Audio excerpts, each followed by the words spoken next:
अगर हमारे पास कोई एक कंडक्टर हो, जैसा कि हमें मालूम है कि ये हमारे पास एक कंडक्टर है। इस कंडक्टर के अंदर बहुत ज़्यादा इलेक्ट्रॉन्स हैं, चूँकि हमें मालूम है कि कंडक्टर वही चीज़ होती है जिसके अंदर बहुत ज़्यादा फ्री इलेक्ट्रॉन्स होते हैं, जिसकी वजह से उस कंडक्टर के अंदर से इलेक्ट्रिसिटी पास कर सकती है। ये कंडक्टर है, इस कंडक्टर को क्या करते हैं, किसी बैटरी के टर्मिनल के साथ इस तरीके से कनेक्ट कर दिया जाए कि एक वायर के थ्रू हम लोगों ने बैटरी का एक टर्मिनल इस वाली साइड के साथ और वायर के थ्रू इस कंडक्टर का ये वाली जो साइड है इसे बैटरी के इस टर्मिनल के साथ कनेक्ट कर दिया है। और ये वाला जो टर्मिनल है बैटरी का, ये है नेगेटिव टर्मिनल, और ये वाला टर्मिनल जो है ये पॉजिटिव टर्मिनल हो गया। तो अब हमारा ये जो कंडक्टर है ये हम लोगों ने बैटरी के साथ कनेक्ट करके सर्किट को कंप्लीट कर दिया। अब हमें ये मालूम है कि अगर हमारे पास कोई एक कंडक्टर हो, जैसे कि ये हमारे पास एक कंडक्टर है, हमें मालूम है कि अगर इस कंडक्टर को हम इस तरीके से बैटरी के साथ कनेक्ट कर देंगे तो इस कंडक्टर के अंदर चूँकि इलेक्ट्रॉन्स हैं, तो इलेक्ट्रॉन्स की वजह से जैसे ही इसे इलेक्ट्रिसिटी के साथ कनेक्ट किया जाएगा तो इसके अंदर से करंट यूँ फ्लो करता है। करंट ये फ्लो करने की वजह से एक तो ये इलेक्ट्रॉन इलेक्ट्रिक इफेक्ट के अंदर आ जाते हैं, दूसरा क्या होता है कि इन इलेक्ट्रॉन के अंदर, चूँकि अब ये जो कंडक्टर है ये इलेक्ट्रिक फील्ड के अंदर है, तो जैसे ही इसके अंदर से करंट पास करता है, कोई भी कंडक्टर की चीज़ हो उसके अंदर से करंट पास कर रहा हो तो उसके साइड पे हमारे पास मैग्नेटिक फील्ड अपेयर हो जाती है इस तरीके से। तो यहाँ पर जो है हमारे पास एक इलेक्ट्रिक फील्ड ई तो है ही है और इसके साथ हमारे पास एक मैग्नेटिक फील्ड बी भी आ जाती है। अब जैसे इस कंडक्टर के ऊपर इलेक्ट्रिक फील्ड की वजह से हमारे पास मैग्नेटिक फील्ड भी आ जाती है, तो यहाँ पर भी तो हमारे पास एक कंडक्टर ही है ना। ये कंडक्टर ज़रा हम लोगों ने थोड़े से बड़े साइज़ में इस्तेमाल कर लिया है। होता क्या है कि हमारे पास कोई भी अगर कंडक्टर की चीज़ है, कोई भी इलेक्ट्रिकल एप्लाइंसेस है, तो उसके अंदर हमें मालूम है कि कोई भी कंडक्टर हो, कोई भी ऐसी चीज़ जिसके अंदर से करंट पास कर रहा हो, तो उसमें से करंट हमें मालूम है कि क्यों पास करता है, क्योंकि उसके अंदर इलेक्ट्रॉन्स होते हैं। जैसे ये कंडक्टर क्या होता है कि बैटरी के साथ कनेक्ट कर दिया जाता है, तो अब यहाँ पर इलेक्ट्रॉनिक करंट जो कि इन इलेक्ट्रॉन्स की वजह से फ्लो करता है, हमें मालूम है कि इलेक्ट्रॉन्स की वजह से यहाँ पर हमारे पास इलेक्ट्रॉनिक करंट फ्लो करेगा। और इसके साथ साथ इसके ऑपोजिट जहाँ से इलेक्ट्रॉन्स निकलते चले जाएंगे वहाँ पर होल्स बनते जाएंगे, और इन होल्स को हम कहते हैं कि ये पॉजिटिव चार्ज कैरियर है। इनकी वजह से जो करंट फ्लो करता है उन्हें हम लोग कन्वेंशनल करंट कहते हैं। ये हमारे पास कन्वेंशनल करंट आ गया। तो इन दोनों करंट का जो मजमुआ है, जो सम है, उसे बेसिकली हम लोग कहते हैं कि ये हमारे पास इलेक्ट्रिक करंट आई है। तो इस तरीके से जब भी किसी कंडक्टर को किसी बैटरी के साथ कनेक्ट कर दिया जाता है तो इसमें इलेक्ट्रिक करंट फ्लो करना शुरू हो जाता है। बेसिकली अब यहाँ पर हमारे पास जो है ये बैटरी है, उसका वोल्टेज भी है, और करंट की जो डायरेक्शन है, करंट इस तरह इस डायरेक्शन में जो है फ्लो कर रहा है। लेकिन हमें ये भी मालूम है कि ये कंडक्टर है, और ये चीज़ हम लोग पढ़ चुके हैं इलेक्ट्रोमैग्नेट में कि जैसे कि हमें मालूम है कि अगर किसी चीज़ के अंदर से करंट पास कर रहा हो और वो कंडक्टर की हो, तो उसके तरफ में क्या होता है कि मैग्नेटिक फील्ड अपेयर हो जाती है। अब ये हमारा कंडक्टर है, कंडक्टर के अंदर हमें इतना तो मालूम है कि हमारा करंट फ्लो कर रहा है, और करंट फ्लो करने की वजह से क्या होता है कि ये चूँकि कंडक्टर है तो अब ये इलेक्ट्रोमैग्नेट बन जाता है। चूँकि कोई भी कंडक्टर की चीज़ हो उसके अंदर से अगर करंट फ्लो कर रहा है तो करंट के फ्लो करने की वजह से उस कंडक्टर के अराउंड क्या होता है, हमारे पास मैग्नेटिक फील्ड अपेयर हो जाती है। फॉर एग्जाम्पल यहाँ पर मैं जो है मैग्नेटिक फील्ड को अराउंड शेप में बनाने के बजाय अगर मैं ऐसे कह दूँ कि इस कंडक्टर के ऊपर जो है मैग्नेटिक फील्ड प्रेजेंट है और मैग्नेटिक फील्ड बी की जो डायरेक्शन है वो कुछ इस तरीके से मैं दिखा देती हूँ कि ये हमारे पास जो है ये मैग्नेटिक फील्ड बी की डायरेक्शन है। तो इस तरीके से मैं ये कह सकती हूँ कि जो इलेक्ट्रॉन्स हैं इस कंडक्टर के अंदर, इसके ऊपर दो फोर्सेस लग रही हैं। एक तो जो है इस बैटरी की वजह से, चूँकि हम लोगों ने वोल्टेज लगा दिया है और वोल्टेज की वजह से यहाँ पर इलेक्ट्रिक करंट फ्लो कर रहा है, तो हमारा ये जो करंट है ये इलेक्ट्रिक फील्ड के अंदर आ जाता है। कोई भी जो कंडक्टर है उससे जैसे ही इलेक्ट्रिसिटी प्रोवाइड की जाती है तो वो जो कंडक्टर है वो इलेक्ट्रिक इफेक्ट के अंदर आ जाता है। तो उस वक्त जो उस रीजन के आसपास उसकी फोर्स होती है जिसके अंदर उसका इलेक्ट्रिक जो फोर्स है उसका इफेक्ट एक्सपीरियंस किया जा सकता है, वो उसकी इलेक्ट्रिक फील्ड कहलाती है। तो इलेक्ट्रिक फील्ड के अंदर मौजूद जो भी फोर्स होगी इस इलेक्ट्रॉन के ऊपर लग रही है, एक तो वो इलेक्ट्रिक फील्ड उस फील्ड के अंदर जो फोर्स लग रही है, एक तो वो इस वोल्टेज की वजह से है, जिसे हम लोग कहेंगे कि ये इसकी जो है इलेक्ट्रिक फोर्स है। इसे मैं एफ ई से रिप्रेजेंट कर देती हूँ, मतलब कि इस बैटरी के वोल्टेज की वजह से इन इलेक्ट्रॉन्स के ऊपर जो फोर्स लग रही है उसे एफ ई कह दिया। और दूसरी वो फोर्स जो इसके अंदर से करंट पास होने की वजह से मैग्नेटिक फील्ड को यहाँ पर प्रोड्यूस कर देती है। ये मैग्नेटिक फील्ड भी यहाँ पर इन इलेक्ट्रॉन्स के ऊपर एक फोर्स एग्जर्ट कर रही होती है, जिसे हम लोग एफ एम कहते हैं। इस एफएम को हम लोगों ने लास्ट टॉपिक में मालूम किया था कि अगर किसी चार्ज के ऊपर कोई भी चार्ज कैरियर है, इलेक्ट्रॉन है या हमारे पास पॉजिटिव चार्ज कैरियर है, तो उनके ऊपर अगर हम लोगों को मैग्नेटिक फोर्स का इफेक्ट मालूम करना होता है तो हमें मालूम है कि चूँकि उसे करंट मिल रहा है, वो किसी न किसी वेलोसिटी के साथ मूव कर रहे हैं, तो उस वक्त उस कंडीशन में उन चार्जेस के ऊपर जो फोर्स होती है उसे हम लोग Q into V cross B के प्रोडक्ट की फॉर्म में इस तरह से क्रॉस प्रोडक्ट की फॉर्म में लिख सकते हैं। तो ये वो मैग्नेटिक फोर्स होगी जो इन इलेक्ट्रॉन्स के ऊपर एक्सपीरियंस की जा रही है। और दूसरी जो है हमारे पास इलेक्ट्रिक फोर्स है। इलेक्ट्रिक फोर्स के बारे में हमें मालूम है कि अगर हमारे पास कोई कंडक्टर हो, उस कंडक्टर को हम लोग बैटरी के साथ कनेक्ट कर दें और उसके अंदर से जो है करंट पास कर रहा हो, तो उस वक्त उस इलेक्ट्रिक फील्ड की वजह से, चूँकि यहाँ पे एक इलेक्ट्रिक फील्ड आ जाती है ना, तो उस इलेक्ट्रिक फील्ड जो है वो भी इलेक्ट्रॉन के ऊपर एक फोर्स एक्सर्ट करती है, जिसे हम लोग कहते हैं कि ये हमारी इलेक्ट्रिक फोर्स है। इस इलेक्ट्रिक फोर्स को मैं यहाँ पर E इंटू स्मॉल q की फॉर्म में लिख सकते हैं। यहाँ पे जो E है ये हमारे पास इलेक्ट्रिक इंटेंसिटी है, यानी कि किसी भी यूनिट चार्ज q पर कि इस इलेक्ट्रिक फील्ड के रीजन के अंदर लगने वाली फोर्स की जो रेशो होती है उसे हम लोग इलेक्ट्रिक इंटेंसिटी कह देते हैं। बेसिकली इलेक्ट्रिक इंटेंसिटी हमें क्या बताती है, किसी भी यूनिट चार्ज के ऊपर, चाहे वो इलेक्ट्रॉन है या प्रोटॉन, कोई भी आपके पास चार्ज कैरियर है, उसके ऊपर जो है फोर्स लग रही, जो इलेक्ट्रिक फोर्स लग रही है, उसकी रेशो को इलेक्ट्रिक इंटेंसिटी कहते हैं। तो यहाँ पर बेसिकली हम लोगों ने इलेक्ट्रॉन के साथ अपना काम किया है, तो यहाँ पर हम इलेक्ट्रॉन की बात करेंगे कि इलेक्ट्रॉन जो है वो भी एक चार्ज कैरियर है, उनके ऊपर जो है फोर्स लग रही है, और उनके ऊपर जो फोर्स लग रही है वो कितनी फोर्स है उसे हम लोग इलेक्ट्रिक इंटेंसिटी से मालूम कर लेते हैं। तो अगर हमारे पास इलेक्ट्रिक फील्ड के अंदर इलेक्ट्रिक इंटेंसिटी है और चार्ज का हमें मालूम है कि चार्ज कितना है, इलेक्ट्रॉन के ऊपर चार्ज हमें मालूम होता है, तो उनका जो प्रोडक्ट है वो हमें इलेक्ट्रिक फोर्स दे देगा। और मैग्नेटिक फोर्स हम लोग इस तरीके से क्रॉस प्रोडक्ट के थ्रू निकाल लेंगे। तो बेसिकली क्या होता है, एक कंडक्टर को जब हम बैटरी के साथ कनेक्ट कर देते हैं, इस तरीके से एक इलेक्ट्रॉन के ऊपर बैक वक्त दो फोर्सेस लग रही होती हैं जब वो वोल्टेज के साथ वो कंडक्टर कनेक्टेड होता है। इस वक्त इस सिचुएशन में हमारा कंडक्टर जो है हमारी बैटरी के साथ कनेक्टेड है। बैटरी के साथ कनेक्टेड होने की वजह से इलेक्ट्रिक फील्ड तो इसमें थी ही थी, लेकिन इलेक्ट्रिक फील्ड के साथ साथ यहाँ पर मैग्नेटिक फील्ड भी आ जाती है, जिसकी वजह से इस इलेक्ट्रॉन्स के ऊपर इस वक्त दो फोर्सेस एक्सपीरियंस की जा रही होती हैं। एक वो जो इसकी इलेक्ट्रिक इफेक्ट की वजह से आती है और दूसरी वो जो इसकी मैग्नेटिक इफेक्ट की वजह से आती है। तो बेसिकली अगर हमें किसी इलेक्ट्रॉन के ऊपर लगने वाली फोर्स के बारे में बताना हो तो हम कह देते हैं कि ये जो फोर्स है, अगर तो वो कंडक्टर जो है बैटरी के साथ कनेक्टेड है, तो उस सिचुएशन में उसके ऊपर दो फोर्सेस एक्सर्ट कर रही होती हैं। एक उसके इलेक्ट्रिक इफेक्ट की वजह से इलेक्ट्रिक फोर्स और दूसरा उसके मैग्नेटिक इफेक्ट की वजह से उस पर लगने वाली मैग्नेटिक फोर्स। ये जो फोर्स है जो इन दोनों के एडिशन को बताती है। बेसिकली इस फोर्स को हमें एक साइंटिस्ट ने बताया था जिसका लॉरेंट्ज, और उसी के नाम पर जो है इस फोर्स का नाम रख दिया गया जिसे हम लोग लॉरेंट्ज फोर्स कहते हैं। ये फोर्स जो है इलेक्ट्रिक और मैग्नेटिक फोर्स का सम होती है। और अगर हमें किसी भी कंडक्टर के अंदर जो मौजूद इलेक्ट्रॉन्स हैं उनके ऊपर फोर्स के बारे में बताना हो तो हम हमेशा इन दोनों फोर्सेस को कंसिडर करते हैं कि उस वक्त इलेक्ट्रॉन्स के ऊपर बैक वक्त ये दोनों फोर्सेस प्रेजेंट होती हैं, लेकिन हम ये देखते हैं कि किस फोर्स की वजह से जो इलेक्ट्रॉन है वो काम कर रहे हैं, आया कि वो इलेक्ट्रिक फोर्स की वजह से काम कर रहे हैं या मैग्नेटिक फोर्स की वजह से काम कर रहे हैं। क्योंकि कुछ सिचुएशन ऐसी होती हैं जहाँ पर इलेक्ट्रिक फोर्स की वजह से काम हो रहा होता है और कुछ फोर्सेज जो है सिचुएशन ऐसी होती है जहाँ मैग्नेटिक फोर्स की वजह से काम हो रहा होता है। अब अगर इसे मज़ीद डिफाइन करके लिखना चाहें तो हम इसे इस तरीके से लिख सकते हैं कि एफ ई की जगह मैं यहाँ पे पुट कर सकती हूँ एफ ई की वैल्यू, जो कि मुझे मालूम है कि यहाँ पे कैपिटल ई इंटू क्यू है। और एफ एम की अगर मैं ये बता दूँ कि हमारा जो वी और बी है, यानी कि वो वेलोसिटी जिसके साथ इलेक्ट्रॉन मूव कर रहे हैं और वो मैग्नेटिक फील्ड जिसके अंदर हमारा कंडक्टर के इलेक्ट्रॉन्स पड़े हुए हैं, वो एट अ टाइम जो है यहाँ पर 90 के एंगल पर हैं। कोई एक ऐसा वक्त आ गया कि वो 90 पर है। जैसा कि हम लोगों ने एक एग्जांपल सॉल्व की थी जिसमें हम लोगों ने देखा था कि अगर कोई मैग्नेटिक फोर्स हम देख रहे हो इलेक्ट्रॉन्स के ऊपर, तो हमें मालूम है कि इलेक्ट्रॉन इस तरीके से करंट की प्रेजेंस की वजह से मूव कर रहे होते हैं। ये इसकी वेलोसिटी होती है और मैग्नेटिक फील्ड इस तरीके से अपवर्ड डायरेक्शन में है, तो यहाँ पर एंगल 90 आ जाता है। तो इस वजह से जो हमारा एफ एम का फार्मूला है जो कि हमें ये बताता है कि Q into V cross P है। यहाँ पे V क्रॉस P की जगह हम लोग वी बी साइन थीटा लिख सकते हैं, और साइन थीटा चूँकि हमारे पास 90 है तो हमारे पास एफ एम जो है मैक्सिमम आ जाएगी जो कि QVB आ जाएगी। और अगर हम लोगों को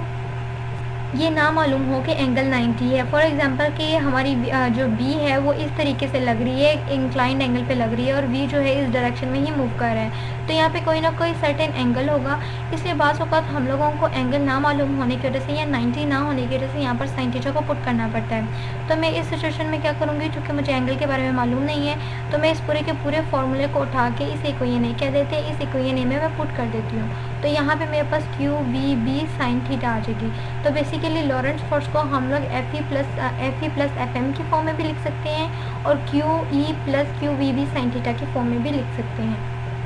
लॉरेंट्ज फोर्स में क्या होता है, अगर मैं ये बात करूँ कि ये मेरे पास एक कंडक्टर है और बाज़ औक़ात ऐसी कंडीशन आ जाती है कि बेसिकली अगर मैं लॉरेंट्ज फोर्स की बात कर रही हूँ तो लॉरेंट्ज फोर्स में क्या होता है कि हमारे पास जो काम हो रहा होता है जिस फोर्स की वजह से, वो ज़्यादातर हमारे पास इलेक्ट्रिक फोर्स होती है, और जो मैग्नेटिक फोर्स होती है ये बेसिकली हमारे पास एक डिफ्लेक्टिंग फोर्स है। इसे हम लोग कह देते हैं इसकी वजह से काम नहीं हो रहा होता, बल्कि अगर इलेक्ट्रॉन किसी सिचुएशन में डिफ्लेक्ट करता है, वो इस तरीके से डिफ्लेक्ट कर जाए या इस तरीके से डिफ्लेक्ट कर जाए, इलेक्ट्रॉन डिफ्लेक्ट कर जाए या प्रोटॉन डिफ्लेक्ट कर जाए, कोई भी चीज़ डिफ्लेक्ट कर जाए उस वक्त, तो वो जो डिफ्लेक्टिंग फोर्स होती है वो बेसिकली हमारी लॉरेंट्ज फोर्स होती है। और लॉरेंट्ज फोर्स के अंदर मौजूद मैग्नेटिक फोर्स होती है, यानी कि कहीं भी डिफ्लेक्शन का काम हो रहा है, किसी फोर्स, कोई जो फोर्स है वो चार्ज कैरियर पर लग रही है, चाहे वो इलेक्ट्रॉन है या प्रोटॉन,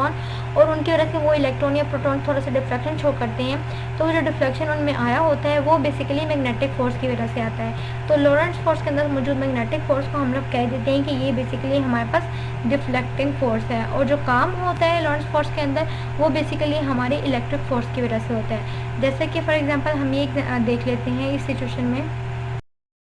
जैसा कि फॉर एग्जांपल यहाँ पे हमारे पास दो रॉड्स हैं,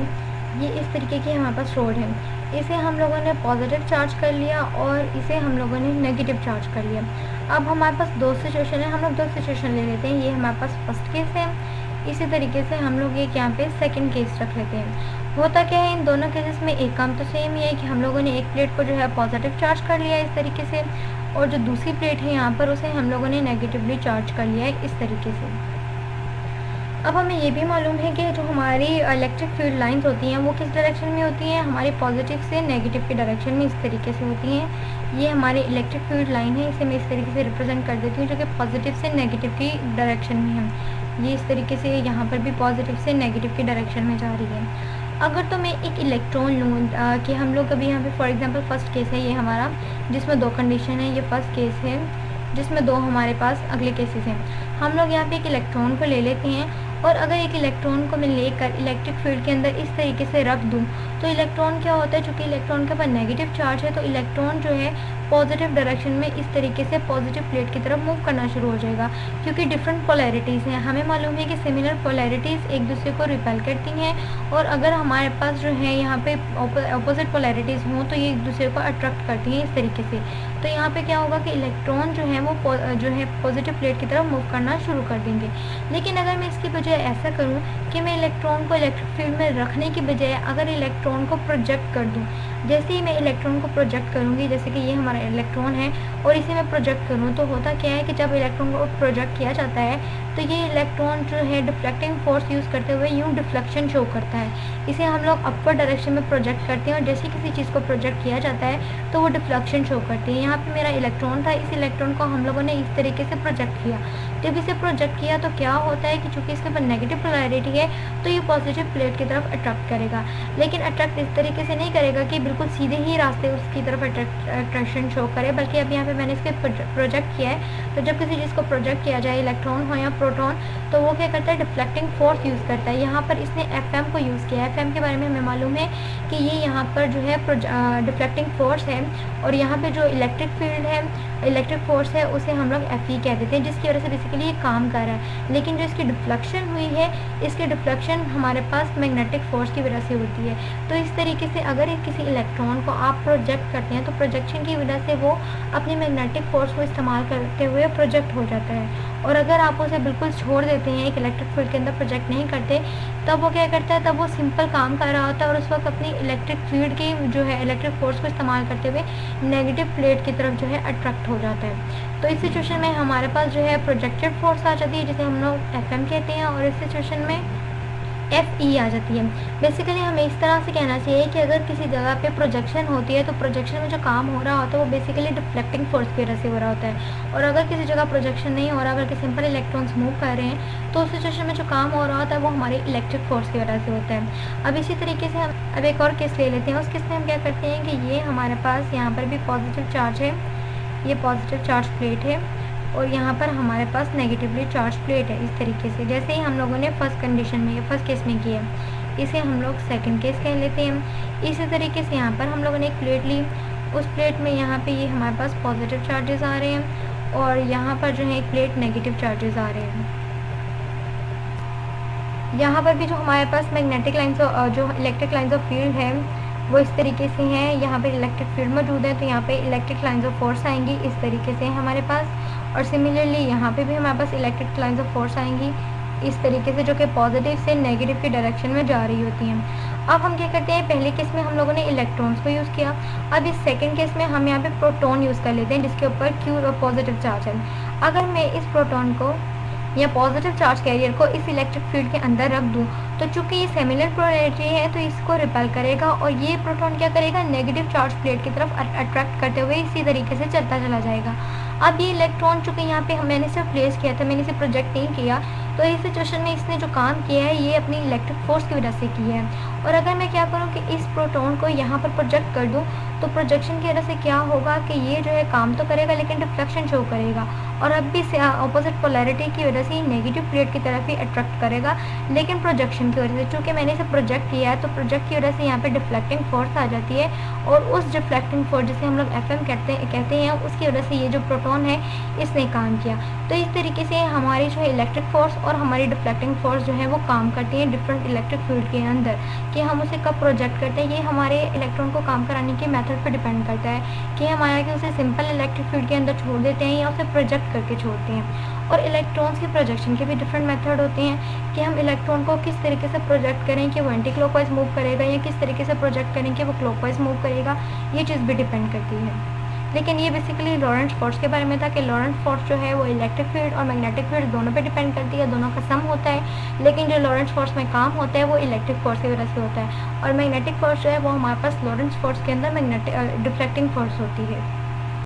जैसे लॉरेंट्ज फोर्स के अंदर हमारे इलेक्ट्रॉन और प्रोटॉन को जब हम लोग प्रोजेक्ट करते हैं या उनको सिंपल इलेक्ट्रिक फील्ड के अंदर छोड़ देते हैं तो उनके काम करने का मेथड जो है इस तरीके से होता है कि अगर हम लोग सिंपल इसको छोड़ दें तो वो मूव करना शुरू कर देता है, लेकिन अगर हम उसे प्रोजेक्ट करते हैं तो वो क्या करता है, डिफ्लेक्ट कर जाता है ऑपोजिट पोलैरिटी के साथ। इसी तरीके से अगर हम लोग इलेक्ट्रॉन और प्रोटॉन को प्रोजेक्ट करें मैग्नेटिक फील्ड के अंदर जो कि सर्कुलर डायरेक्शन में हो तो इलेक्ट्रॉन्स के जो है सर्कुलर पाथ अडॉप्ट करने का भी डिफरेंट तरीका होता है। वो इन पर डिपेंड करता है इलेक्ट्रॉन्स या प्रोटॉन की प्रॉपर्टीज़ पे कि वो किस तरीके से उसको किस सिचुएशन को अडॉप्ट करते हैं। फॉर एग्जांपल कि आपके पास जो है मैग्नेटिक फील्ड है, इस वक्त इस सिचुएशन में क्या है कि आपके पास इनटू द पेपर है, ये आपके पास मैग्नेटिक फील्ड है जो कि इनटू द पेपर है, जिसे हम लोग क्रॉस से रिप्रेजेंट करते हैं। ये हमारे पास क्रॉस डायरेक्शन में हमारे पास मैग्नेटिक फील्ड आ गई इस तरीके से।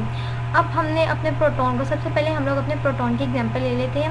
ये भी हम लोग प्रोटॉन का केस ले लेते हैं और ये भी हम लोग प्रोटॉन का केस ले लेते हैं। इस सिचुएशन में हमारे पास क्या है कि इस सिचुएशन में हमारे पास मैग्नेटिक फील्ड जो है B वो on to the paper, out to the paper है, जिसे हम लोग डॉट से रिप्रेजेंट करते हैं। और इस सिचुएशन में क्या था कि इन टू द पेपर है, यहाँ पे हम लिख लेते हैं कि जो B है वो इन टू द पेपर है और यहाँ पे जो B है वो आउट ऑफ द पेपर है,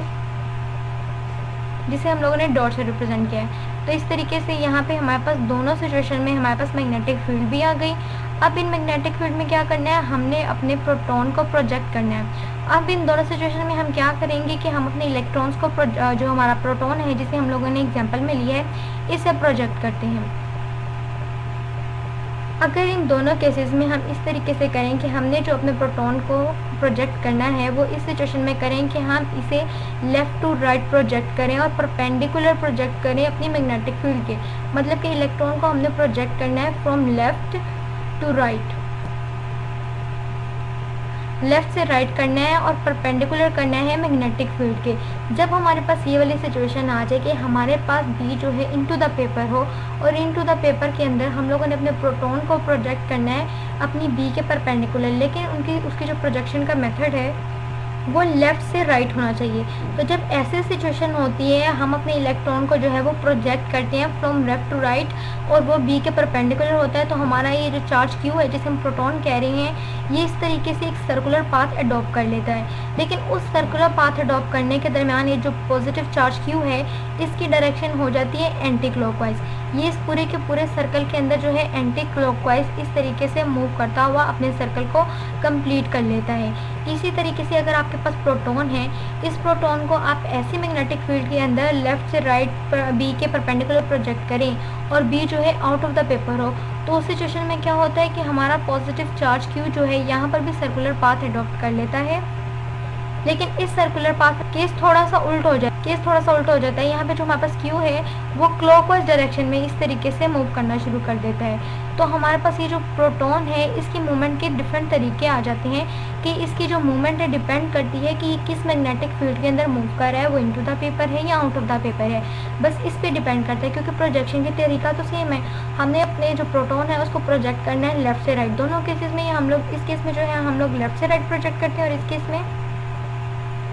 यहाँ पर भी हम इसी तरीके से प्रोजेक्ट करते हैं। लेकिन क्या होता है कि जब इस सिचुएशन में आता है तो ये जो पॉजिटिव चार्ज क्यू है ये यहाँ पे इनटू द मैग्नेटिक फील्ड होने की वजह से ये जो पॉजिटिव चार्ज क्यू है ये क्लॉकवाइज डायरेक्शन में आ जाता है और यहाँ पर ये एंटी क्लॉकवाइज डायरेक्शन में आ जाता है। और यहाँ पर हमें मालूम है कि जो भी फोर्स लग रही है, जब भी आपको मालूम है कोई भी चीज़ आप पे कोई भी फोर्स लग रही हो किसी भी सर्कुलर पार्ट में मूव करती हुई बॉडी पर, तो वो फोर्स हमेशा उसके सेंटर से एग्जर्ट करती है। यहाँ पे भी हर पॉजिटिव चार्ज पे जो फोर्स लग रही है ये इसके सेंटर की तरफ होती है, उसकी डायरेक्शन वो सेंटर से एग्जर्ट कर रही होती है और इस क्यू के ऊपर इस तरीके से लग रही होती है और ये सेंटर पे एग्जर्ट कर रही होती है। यहाँ पर भी क्या होता है, चाहे ये क्लॉकवाइज डायरेक्शन में ही मूव कर रहा है, लेकिन इस क्लॉकवाइज डायरेक्शन में मूव करने की वजह से यहाँ पर भी जो फोर्स लग रही है वो बिल्कुल सेंटर से यहाँ पे सेंटर में एग्जर्ट कर रही है। इस तरीके से उसकी जो डायरेक्शन है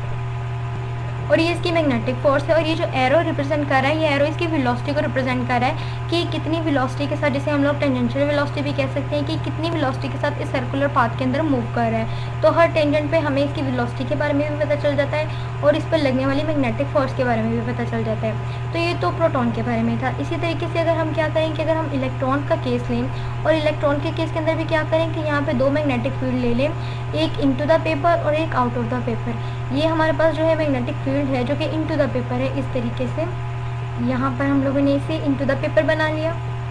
और यहाँ पर हम इसे आउट ऑफ द पेपर बना लेते हैं। ये हमारे पास मैग्नेटिक फील्ड है जो कि आउट ऑफ द पेपर है। तो यहाँ पर हमारे पास दोनों सिचुएशन आ गई, एक में हमारे पास इनटू द पेपर और एक में आउट ऑफ द पेपर है। दोनों में अब हमने क्या करना है कि हमने इलेक्ट्रॉन को प्रोजेक्ट करना है। यहाँ पर भी इलेक्ट्रॉन को perpendicular to magnetic field project करेंगे। दोनों पार्ट में क्या होगा कि हमारा इलेक्ट्रॉन जो है सर्कुलर पाथ तो अडॉप्ट करेगा, सिमिलरली यहाँ पर भी इलेक्ट्रॉन ने क्या करना है, सर्कुलर पाथ अडॉप्ट करना है। लेकिन यहाँ पे क्या होगा कि यहाँ पे जो सर्कुलर पाथ आएगा जब हमारे पास इनटू द मैग्नेटिक फील्ड की बात होती है,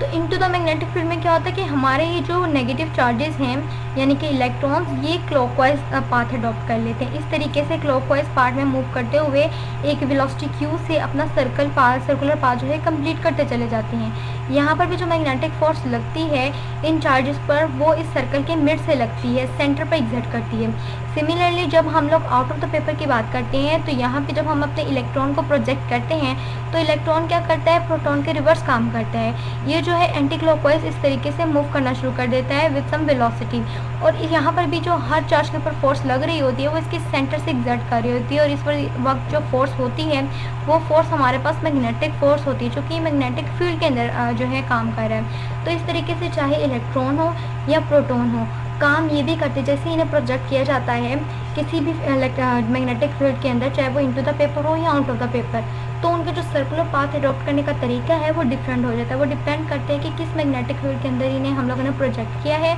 और इलेक्ट्रॉन है या प्रोटॉन है, मतलब कि आपके पास जो चार्ज कैरियर है उसका चार्ज डिपेंड करता है। तो इस तरीके से ये इलेक्ट्रॉन और प्रोटॉन जो है सर्कुलर पाथ में मूव करना शुरू कर देते हैं। और बेसिकली लॉरेंट्ज फोर्स के अंदर क्या होता है कि वे लॉरेंट्ज फोर्स के अंदर ये सिर्फ डिफ्लेक्शन शो करते हैं अगर हम लोग इन्हें प्रोजेक्ट करें, और अगर प्रोजेक्ट ना करें तब ये इलेक्ट्रिक फोर्स के थ्रू जो है अपने काम कर रहे होते हैं। तो इस तरीके से ये चार्जेस का इलेक्ट्रिक और मैग्नेटिक फील्ड के अंदर काम करने का तरीका है कि चार्जेस किस तरीके से काम करते हैं और किस तरीके से इनके ऊपर जो है लॉरेंट्ज फोर्स एक्ट करती है।